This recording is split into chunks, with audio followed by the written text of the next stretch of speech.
guys, welcome back to my channel. I know it's been a long time, but I'm back.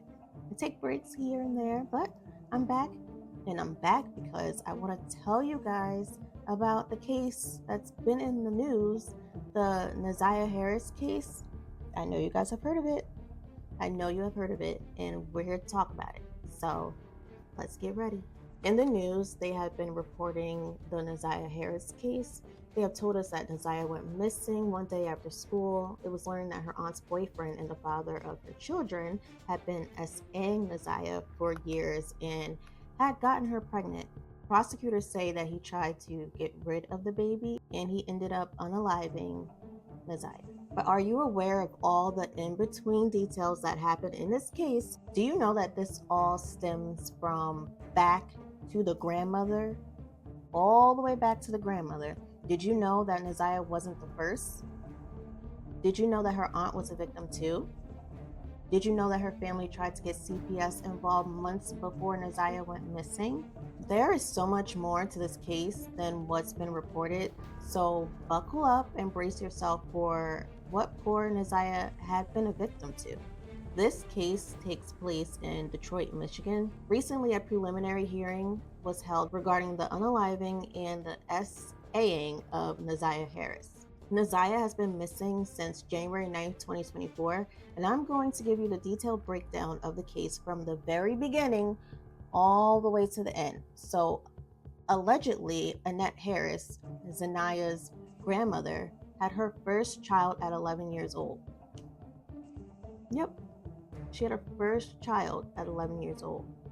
Altogether, she had 7 children, 2 of them being twins, and one of her daughters was Naziah's mom. Her name is Kenyatta, but some people call her Chantel. Allegedly, Annette's children would run away from home and CPS got involved. Now, shout out to the 7 Mile Radio podcast for making me aware of this information because this is not well known. I didn't find all the details from the news. I found it from this podcast, so you guys can go over there and check it out if you want to hear more about it. And they also give interviews. I guess you can say all the family members give interviews. So if you want to listen to what they have to say, I would go check out that podcast. We have to question why the grandmother's children were running away in the first place. And why was the grandmother pregnant at 11 years old? For real. It starts here. Why are these babies not being protected? So Kenyatta was only 12 or 13 years old when she gave birth to Naziah. She gave birth to her on September 16, 2010. Naziah's father was a married man at the time, and Kenyatta and Naziah's father signed over their rights to Annette. They did this because Naziah's father did not want his wife to find out that he had cheated on her and had another baby with another woman, which was a 13-year-old Kenyatta. So you're a married man, so I'm guessing you have to be at least 18 or older, right? And you have a whole wife. And then you're doing things with a 13-year-old, getting her pregnant. Now she has a child. And Kenyatta was too young to take care of a child. Oh, and let me tell you that Kenyatta had a child before Naziah. So this is her second child by the age of 13. So we can already see how this dynamic is set up. This family is clearly dysfunctional. You can see the pattern here, can't you? The cycle looks like it just keeps repeating and there's no guidance to show them a different way of life. It seems like this is all they know, so this is all they're going to do because they don't know anything else. Because of the trauma that Kenyatta has been through, she became addicted to substances and was not able to take care of her children. So she was, I guess, in their life, but she wasn't in their life, if you know what I mean. In Annette's house, there was a total of 9 people. There was Annette, the grandmother, Shannon, her aunt, Naziah, her brother, Naziah's brother, and Shannon's 5 kids, which were Anaya's cousins. Apparently, her brother was in and out of the home. It was rumored to believe that he was involved in some type of criminal activity, but he denied it. He said he's not a part of that life, but that's the word on the street. Like I said, this is all information I found on the internet, and I'm just putting it together for you guys. So I'm not coming up with this. This is what I found on the internet. And plus, I heard some family members give interviews about different things that was going on in the family. So do what you want with that information. Allegedly, Shannon was dating Jarvis when she was 16 years old, but she is telling people that she was 18, 19 at the time. But like I said, family members say that she was really like 16. At that time, Jarvis would have been around 30 years old. They have 5 children together and they have been dating on and off for at least 12 years because their oldest child is 12 years old. Naziah was 12 as well, so that means that Jarvis watched Naziah grow up her whole life. Before Shannon started dating Jarvis, he told her about his criminal history. He explained to her that he spent time in jail for SA and served approximately 10 years. Jarvis Butts is 6'2", weighs approximately 200 pounds. In 2005, he was sentenced to 5 to 15 years for criminal sexual conduct, person 13 through 15, and 2 years for felony weapons charges. He was released from prison in 2014. He's a registered SA offender. If you know, I'm trying to use code words here, so if you know what I'm trying to say. Jarvis told Shannon that he was in prison and what he was in prison for. So Shannon was well aware that Jarvis was a SA offender before they started their relationship. But she said she wanted to give him a second chance since society did. So she allowed him to be around her immediate family with all the little girls in the family. She didn't care. So just in case I'm not clear enough, Annette and Shannon knew Jarvis was a P. You know what I mean by P? P means this woman wanted to be with this P so bad that she did not care about all the young females in her family. This woman wanted to be with this P so bad that she did not care about all the little females in her family that could fall victim to this monster. Also, he was a serial cheater. He always dated more than one woman at the same time. At the time of Naziah's disappearance, he was engaged to one woman, dating many other women, and had at least 13 confirmed kids, but it was up to approximately 20. This man was all over the place. And this is the man that she is trying to have around her family. And she's aware of what's going on. She knows all this. Allegedly, some of his children were conceived with underage females. So this is a pattern, like I said before. And on January 9th, 2024, Naziah got up, got ready for school. She took the school bus to her school at J.E. Clark Preparatory Academy that day. While Naziah was at school, Jarvis had his fiancée, Tashiana Davis, drive him to court to turn himself in to serve a year-long sentence for weapons carrying concealed charges. So he's still in the legal system. He still has a lot going on. He has another female, his fiancée, taking him to court to turn himself in to have a year-long sentence.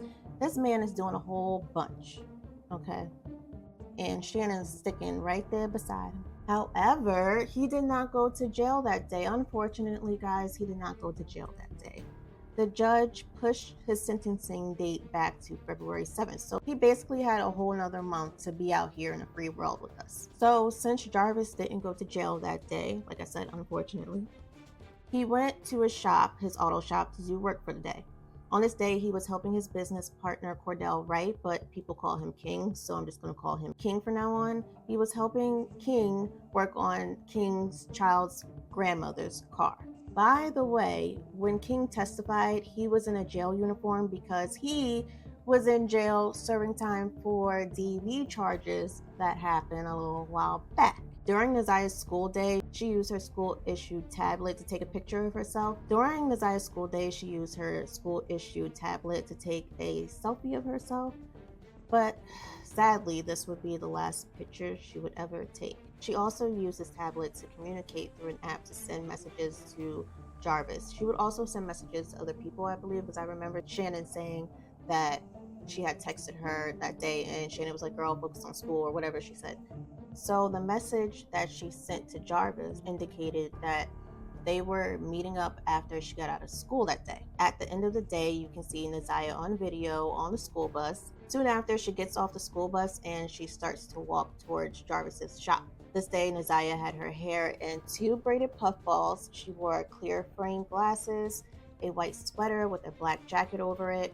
a colorful Rugrats puffy jacket with a fur-lined hood, with light blue jeans and red and white Nike sneakers. Jarvis and King had gone to AutoZone to get a part for a car that they were working on. While Jarvis and King were driving back, Jarvis spots Naziah walking towards his shop. So he pulls over and he picks her up. She gets in the car and then they head back to the shop on Connor in Detroit. While they're working on cars, Jarvis's sister, Tijuana, comes to the shop to get her car looked at by her brother. Tijuana was used to seeing her nieces at the shop, but she didn't recognize this little girl that she had been seeing. Also, a side note, apparently this was a thing where little girls that were connected to Jarvis would come to his shop to clean up. Tijuana said that while she was there, she observed a little girl getting in and out of a white Cadillac Escalade, believed to be Jarvis's vehicle. She also watched her walk into a gas station. Tijuana asked Jarvis who this little girl was, and he told her that it was King's niece. So, no relation to him. She's connected to King, not me. No. I don't like little girls. After her car was looked at, she left the shop around about 6:30. After King and Jarvis finished working on the family member's car, they went and dropped the car off to the family member's house. Naziah went inside the house with them and she conversed with the people that were inside the house while Jarvis and King were discussing the invoice of the work that they did that day. Shortly after, they all left. All of them returned to the shop on Connor. Later, police are able to track Jarvis's phone to confirm his whereabouts that yes, all that did actually happen. Oh, and by the way, Jarvis was driving a white Escalade this day, but he often drove other vehicles because he would use all of his females' vehicles. Like I said, this man was seeing multiple women and children. He would park his car blocks away, so when he would visit different women, they wouldn't know what kind of car he was driving. He was not trying to get caught driving another female's vehicle. He was just hopping from vehicle to vehicle to vehicle to vehicle to woman to woman. He was a bum, y'all. He was a bum. Around this time, Annette is waiting for Naziah to come home. She said Naziah would be home no later than 3 p.m., but she never showed up that day. Annette began searching for her when she hadn't returned home by 6 p.m. She claimed she was driving around the neighborhood trying to see if she could find Naziah. She also asked Shannon if she knew where Naziah was, but no one knew where Naziah was. Shannon asked Annette if she should call the police, but Annette told her not to and they'll wait till the morning. I'm sorry, but if your child is missing, are you going to wait till the morning? Is this not a regular thing for Naziah to not show up? She was always predictable.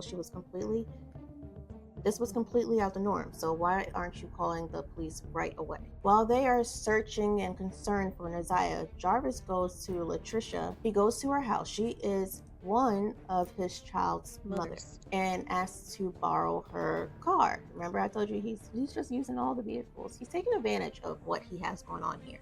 Okay. He has to use her car to take his son somewhere. She lends him her blue Nissan Sentra, and soon after he drives to a motel and checks in at 9:30 p.m. During this time, Shannon went through Naziah's phone in hopes of finding where her niece went. On her phone, she found inappropriate Instagram messages between her and Jarvis. The next morning, around 8:30 a.m. on January 10th, Jarvis returns Latricia's car. He leaves, and she goes to pick up her son from school, and then afterwards, she goes to Jarvis's shop. Her son is in the car playing with a pair of clear glasses that he found.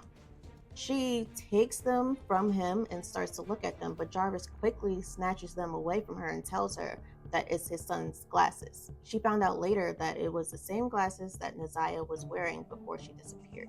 This same morning on January 10th, Annette brings the kids to school.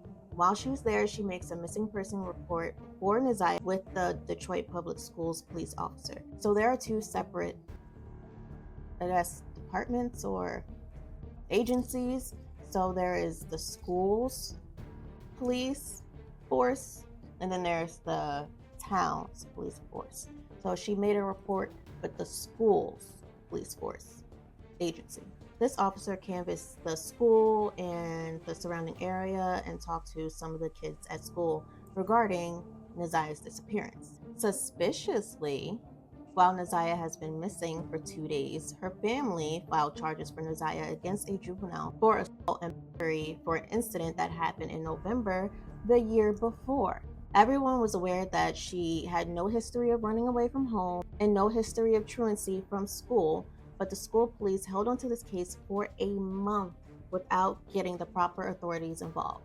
Not only that, but her family did not contact the police at all. The school had this case, held onto this case for a whole month while Naziah is missing. After the town police were involved, remember, a month later, the family wanted to make a public plea for Naziah to come home. Not while she was missing in school. So they waited a month to make a public plea for her to come home because the police, the actual police, were involved. And that only made this public plea for her safe return because she was pressured to do so.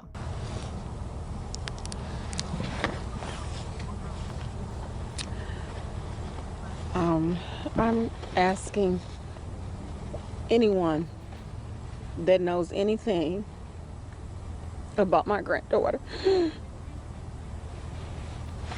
please contact the police department. She's been missing for a very long time. Naziah is a very sweet child. This is not of her character. We've been looking for her. We've been passing out flyers. We've been calling people. We've been knocking on doors. We have done some of everything.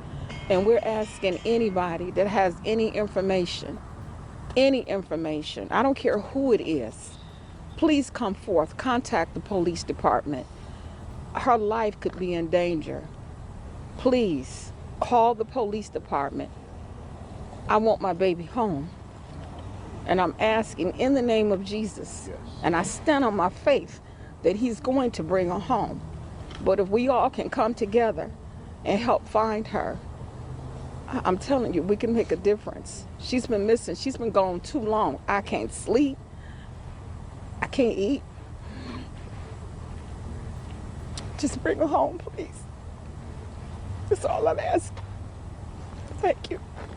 Now, does that look like someone who's sincere? No one in Naziah's family protected her. So for them to have the nerve to seem sad, it sickens me. They did not do anything for an entire month. They did not say, oh, well, the school isn't doing anything, so let me get the actual police involved and try to find my niece, my granddaughter.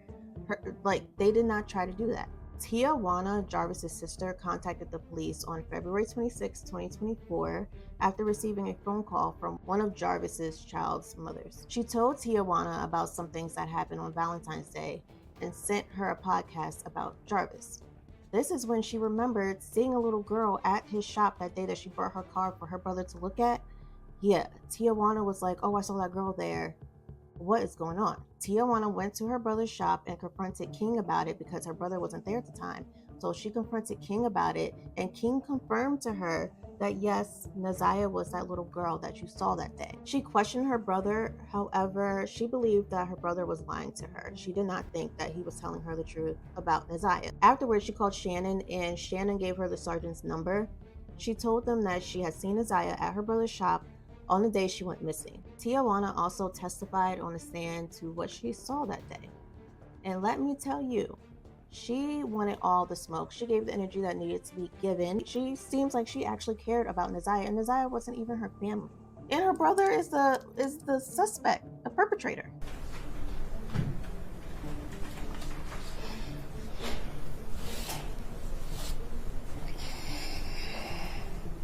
The way that she showed disgust for Jarvis, that's what we've been looking for. Like, is anyone upset that this girl is missing? But that was, by seeing those stories, that's how you started to think. Well, I was sent the podcast after some other things that was told to me. That's when I received the podcast. So initially, between the day you were at the shop, right, and then until you started to see that news, at first you didn't make this connection that maybe she was anyone in particular? Not at all. Okay. And then through seeing that news, those podcasts, that's when you started to think she was? That's not the reason why I thought that. No, but that's the timing, or it's not? I guess you could say that. That's when you started to, at least when you saw those things, that's when you started to wonder. I was wondering before I saw the podcast. Okay. In your police interview that you did you tell them that at first when you saw the news you didn't really make a connection because of not having seen her face? Yes. Okay. Tijuana was not able to finish saying what she was told about what happened on Valentine's Day because the defense kept objecting and saying that it was hearsay, so she wasn't able to really get out what she was trying to say that she heard. And I so badly want to know what happened on Valentine's Day. What happened on Valentine's Day? I want to know. So hopefully we'll find out when Jarvis finally goes to trial. The police took this case seriously because there were so many red flags that stood out. Number one, she has never been missing before. There's been no updates on any of her social media, which is very uncommon for a teenager, and they were informed that she hasn't contacted anybody. Once the news broke that Naziah was missing, everyone started looking for her. The community came together in support of Naziah. Now, at this time, while everyone is searching for Naziah, her family is going to war. Some of her family members felt like if Shannon and Annette knew Jarvis was a P, then why did they let him around children? They said Annette pretended to be a God-fearing woman and put on a show for the public, but they knew the truth about her, and they just felt like Jarvis was the number one suspect, and they blamed the Aunt Shannon and the Grandma Annette for letting him around. They blamed them because this happened under your roof, in front of your nose, and you let him around. You didn't do anything to protect these kids. One of her family members posted on Facebook, "Can't sweep a pee under the rug anymore. It's not okay, Annette." She had been posting about Jarvis on Facebook since she was warned about him back in September of 2023. She was confronting the twins about having Jarvis around the children. Allegedly, family members of Naziah had previously contacted CPS and the police regarding Jarvis being around the kids, but nothing happened because, like I told you, Jarvis is a registered SA offender, so he's not allowed to be around children. Because the grandmother presented so well, they feel like nothing was done. Like I said, she's a God-fearing woman. The authorities were asked about this allegation, but would not give a direct answer. The cousin said that the grandmother and the aunts knew what Jarvis was doing and that they were trying to cover it up because they didn't want him to get in trouble. She said that they would lie to the police because she didn't want to raise her children all alone. Shannon's story has continued to change over the past year, but Shannon thinks she didn't do anything wrong in the situation, so she feels like she shouldn't get in trouble, and why is everyone coming at her? I'm passionate about the fact that if he alleged did anything with my niece, but for him to come out, it's a pick and choose.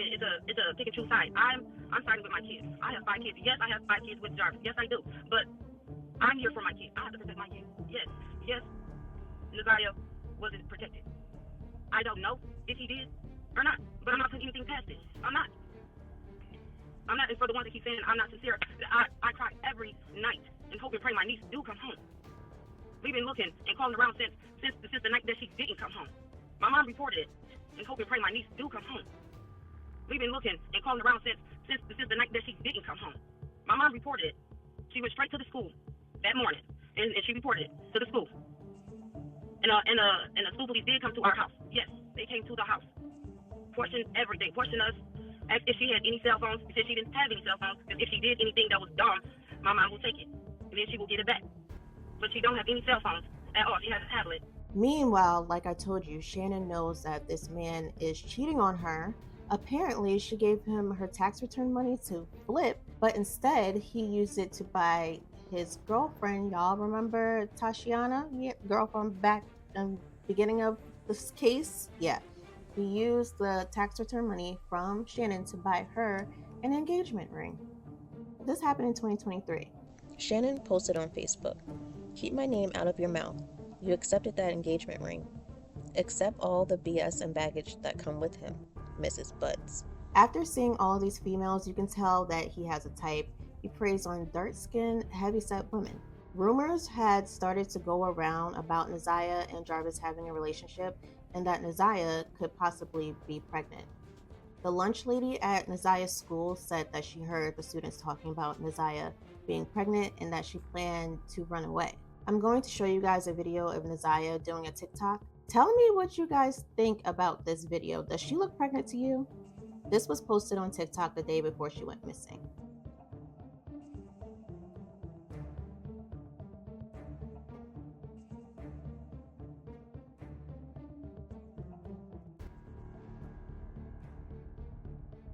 Nazia's cousins started pleading on social media for Nazia to come home. They said that they didn't care if she was pregnant. They just wanted her to come home. They just wanted her to know that she had safe options to come home to. Because remember, that household was crazy. Let me see, I didn't even get to tell you yet. But apparently in some of the TikTok videos, there were chains on the refrigerators. Why? I don't know. But Shannon was saying, oh, only one refrigerator was locked up and they had food. Or I don't know, but there shouldn't be chains on refrigerators at all. But like I said, the house was crazy. There's also a video on Facebook of the kids getting ready for school, and the adults in the house are talking to the kids crazy. And no child should be talked to like that, especially when you're going to school. How are you going to start the day off bad? But anyway, back to the case at hand. They wanted her to know that she was not going to be able to go back to that. They wanted her to know that she can come to a safe place. They had different options for her.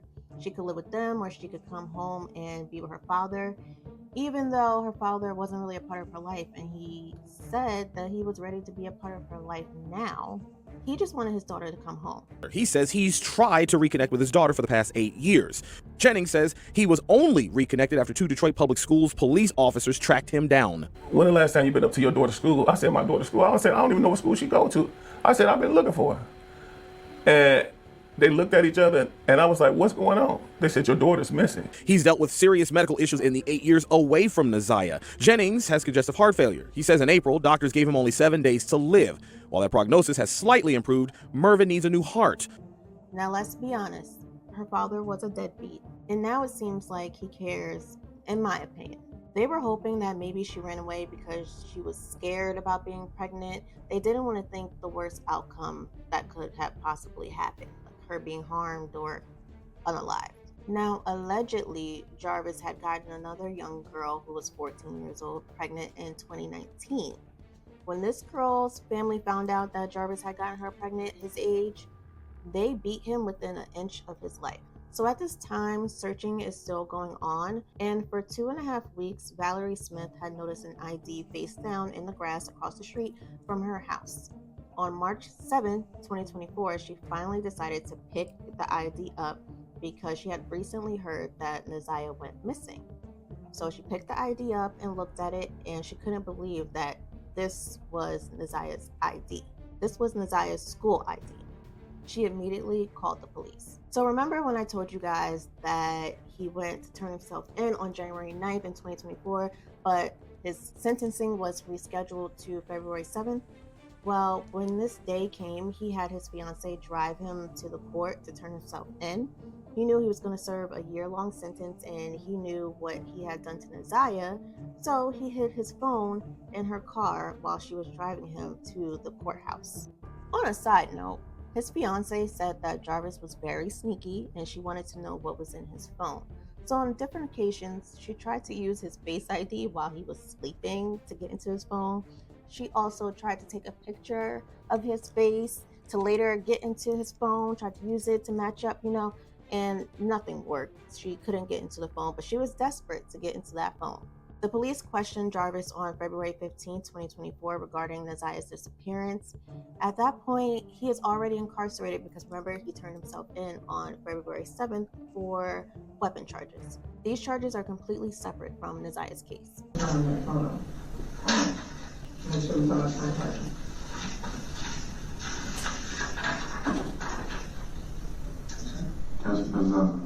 What's her other name? You know about when that picture might have been taken or where? Does she look like that last time you saw her? What she look like the last time you saw her? She had long braids. Any color in braids? Matter of fact, she's been here the last time I saw her. Okay. So it wasn't even done, so I don't even know what it was. But You talking about back and forth between the house? last time was very basic. So she wasn't back and forth. That ain't that. The last time I seen her, she was getting hair. Yes, she was. She was like, what? Because sweet. She's right there. There's a brief synopsis of Zaza's interaction with you and phone number that you had since 2019. And so right here on the day that I'm concerned with, it's right there. Don't forget to be there for sure. Yeah, that was when she said that I was supposed to pick them up that day. But I never responded. Yeah. Well, So then the next one, she responded. if you send a message. Sorry, delete my number, delete your number. No, I don't know. When he was initially questioned about Naziah, Jarvis said that he didn't know her very well, although he admitted she texted him and that she sometimes did odd jobs around his shop. He said he hadn't seen her since late December or early January, and denied having seen her on the day of her disappearance, even though she asked him to come and pick her up, and he said okay. While he's in jail, he calls Latricia and tells her to wipe down and clean out her car. He also calls King and tells him that he left his phone in the back of his fiance's truck and he wanted him to retrieve it for him. King claimed that he looked in the car for the phone, but he couldn't find it. Police listened to these calls that Jarvis was making from jail, because they're recorded, and they learned that he was trying to do all this, so they seized his fiance's car and found his phone in the car.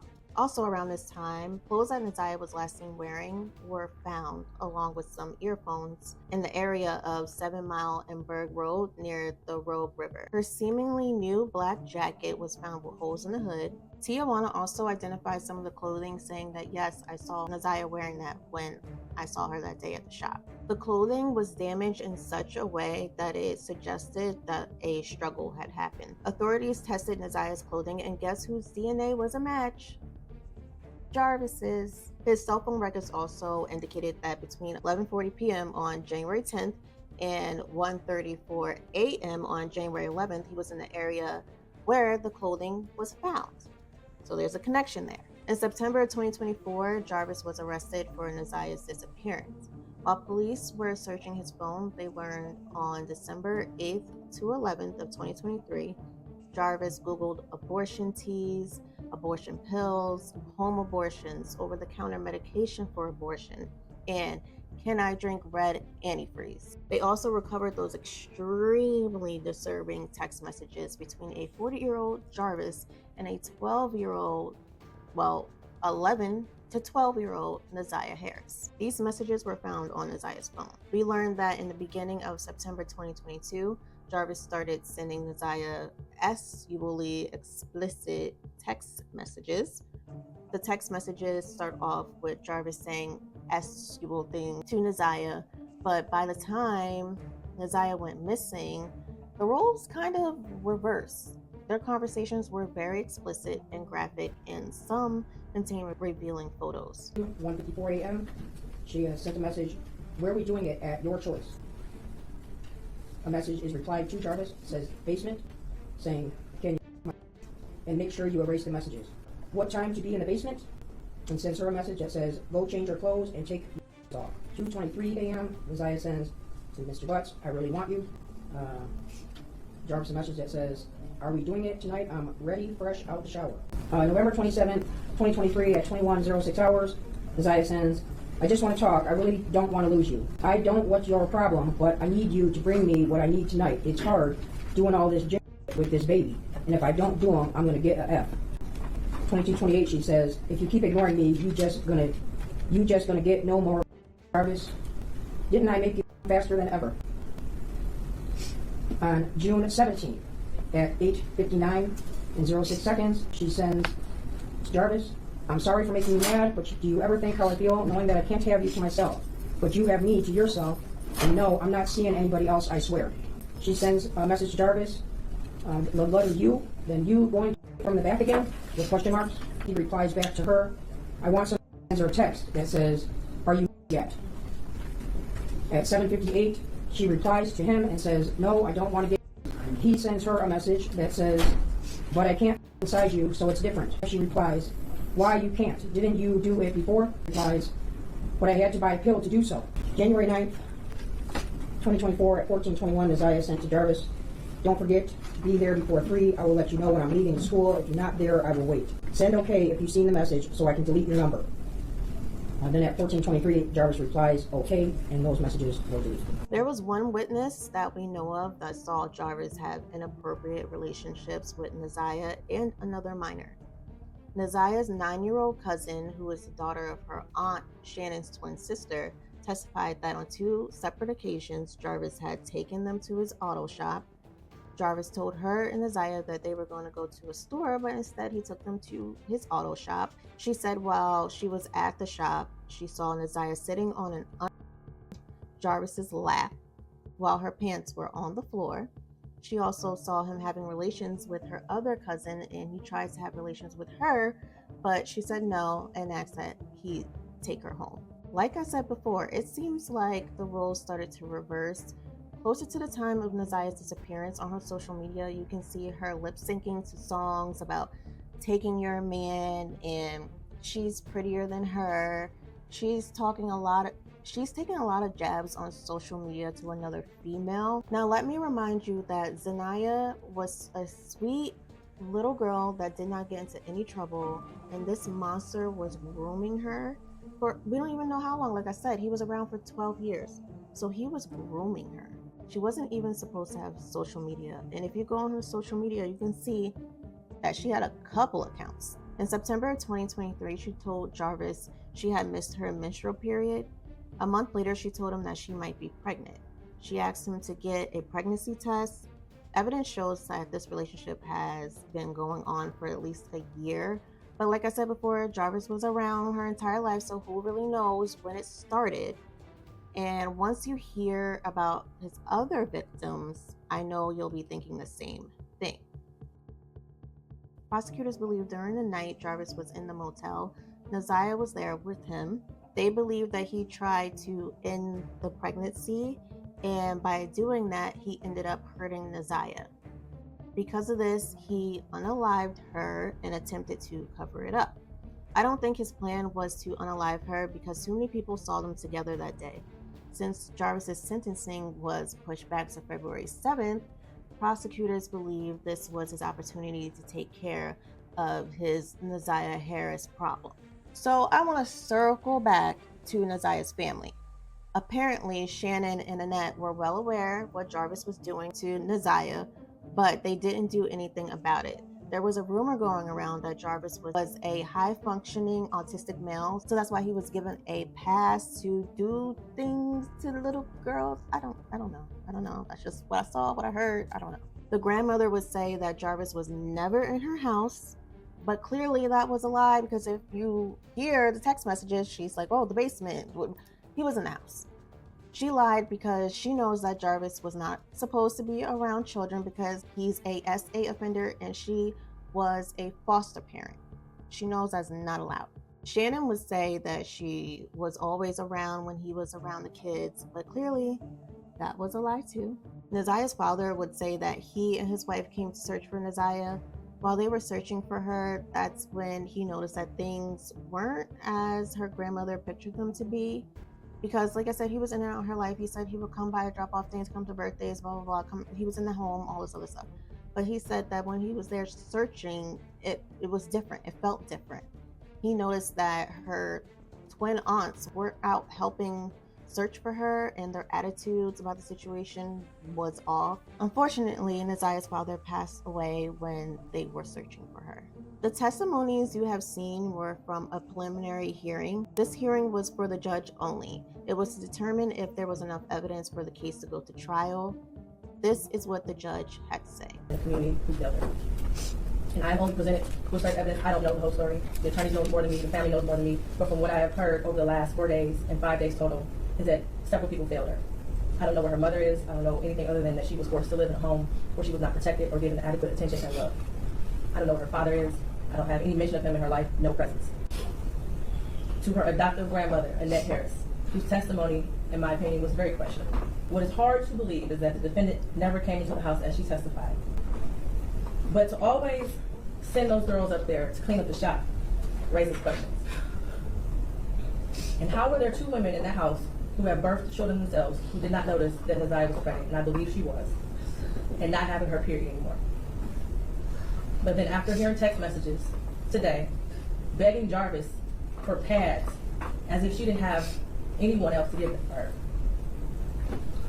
And what stood out the most was when Annette Harris stood on the stand, and she learned around 6 p.m. that Naziah did not come home from school, and said she looked around for her and decided to wait until the next morning to call the police. Without a tear, without emotion, or any expression of being devastated. and to her Aunt Shannon, who also showed no emotion, expression of being devastated from Neziah going missing. She stated that she had friends help look for Neziah, but was directed to just wait until the morning to call the police. A grown woman who likely suspected something strange going on didn't feel the need to call the police either. They were both able to go to sleep at night without hearing from Neziah or having any indication that she was coming home that night. I pray for the healing of all the victims and the young girls and possibly boys who have come into contact with you. As a community, we should look at this case as a prime example of how much work we have to do when it comes to protecting our children and especially our Black girls. I pray for closure and healing for all those who have been traumatized by you. And for you, Jarvis Butts, I wish you a speedy trial and that justice be delivered. The judge called out many adults and explained how they have failed Neziah. The judge ruled that there is probable cause for Jarvis Butts to head to trial.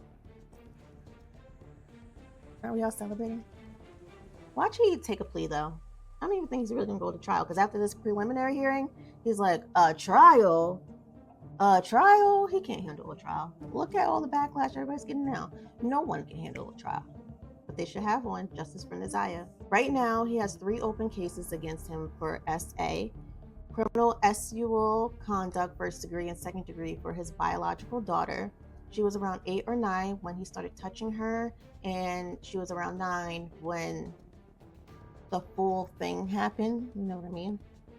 1 count of criminal sexual conduct, 2nd degree, sexual assault on a 4-year-old girl. Remember when I told you you would hear about his other victims?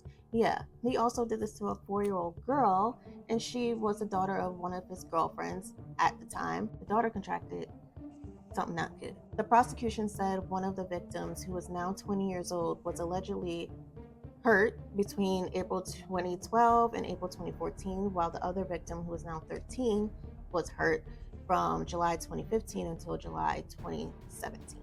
And last but not least, Neziah's case. He was charged with 1st degree premeditated unaliving and 2nd degree criminal sexual conduct and child sexual hurting material. Jarvis has a prior 2005 conviction for criminal sexual conduct with a person 13 to 15. He is a convicted child artist. If he is convicted of any of these charges, he will have to serve a mandatory of 25 years for being a habitual offender. Yeah. He has a list of victims that haven't come forward yet, but hopefully they will come, and please put him under the jail. Put him under. After hearing this case, I want to know what you guys are thinking, starting all the way from the grandmother all the way to Neziah. Tell me what you're thinking. Please leave it in the comments because I want to hear. And I know I was really passionate when it came to this case and this video. We need to get justice for Neziah and put certain people that need to be arrested, because there's a lot of other people that need to be arrested regarding this case. Arrest them and put them under the jail. Like I said, under the jail. This whole thing could have been prevented if adults were acting like adults and being responsible for children, caring for children, protecting children. None of this would have happened. But anyway, sorry guys for ranting and being so passionate, like I said before. And thank you for watching. Don't forget to like, don't forget to subscribe too. And I'll see you guys in the next video. Bye guys.